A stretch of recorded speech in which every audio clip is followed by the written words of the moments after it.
ખેડૂત મિત્રો, કદી ન સાંભળી હોય એવી વાત, પરંતુ કાયદામાં જે જોગવાઈ છે એવી વાત હું તમને જણાવીશ. ટુકડા ધારા અધિનિયમ નીચે એક વિશિષ્ટ જોગવાઈ છે, જેને એક્ઝામ્પલ સાથે આપણે સમજીએ કે જ્યારે ટુકડાનું વિભાજન થવું શક્ય જ નથી, તો આવા સંજોગોમાં કોને જમીન મળે અને કોને ન મળે. દાખલા તરીકે 2 એકર જમીન છે, 2 દીકરાઓ છે. હવે ટુકડા ધારા નીચે ન જાય એટલા માટે જમીન વેચવી છે, તો પિયતવાળી કરી નાખો, એટલે 1 એકર જમીન બંનેને ફાળવી શકાશે અને કાયદાનો ભંગ નહીં થાય. પરંતુ 1 એકર જ જમીન છે અને બાગાયતર નથી, અને હવે કેસ કરો તો કોર્ટ શું જજમેન્ટ આવશે? અથવા તો કૃષિ પંચની કોર્ટ હોય તો ભલે અને સિવિલ કોર્ટ હોય તો ભલે.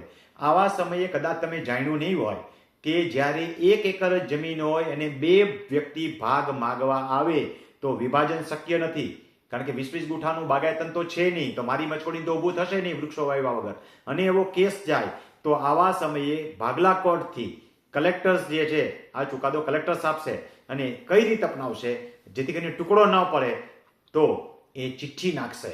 ચિઠ્ઠી નાખી અને એક વ્યક્તિના ભાગે આ જમીન આવશે અને બીજી વ્યક્તિ જે છે એમને એની કિંમત મળશે.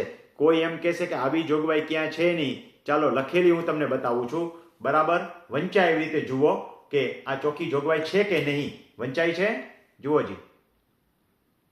ચાલો હજી રકમ વિશેની અને ચિઠ્ઠી વિશેની બાબત બતાવું કે આવી જમીનના ટુકડા ન થાય અને અનામત પાડી ન શકાય, એટલા માટે અહીંયા તમે જુઓ ચિઠ્ઠીથી સ્પષ્ટ લખેલું છે જોગવાઈ પ્રમાણે કે ચિઠ્ઠી નાખી અને ભાગલો પાડી શકાય. અલબત્ત આવી બાબતમાં કલેક્ટરો પડતા નથી, પરંતુ ચોખ્ખી જોગવાઈ છે જ. કોઈ જગ્યાએ કાયદામાં જોગવાઈ નથી એવું નથી, પણ બને ત્યાં સુધી આવી બાબતોમાં કલેક્ટર પડતી નથી કે ભાઈ તમે સિવિલ કોર્ટમાં જાઓ, પણ કાયદામાં જોગવાઈ છે જ. માટે કોઈ વિવાદ કરવો નહીં. જમીન કોને રાખવી અને વળતર કોને લેવું એ બાબતે એકમત ન હોય ત્યારે ચિઠ્ઠી નાખવાની રહે. મોટા દીકરાને જ મળે કે નાના દીકરાને મળે કે લાડકા દીકરાને મળે એવી ક્યાંય કાયદામાં જોગવાઈ નથી. જોગવાઈ બહુ પ્રમાણિકતાથી છે. જેના પક્ષમાં ટુકડો પડ્યા વિના આ જમીનની વહેંચણી સ્વીકારશે અને એ ટુકડો જે છે એને મળશે, એને એ બીજા ભાગની અંદર જેને ટુકડો ન મળ્યો હોય એમાં વારસાઈ દાખલ કરી શકશે નહીં. આવી ચોખ્ખી જોગવાઈ કલમ 8 અને કલમ 8A એમાં કરવામાં આવેલું છે.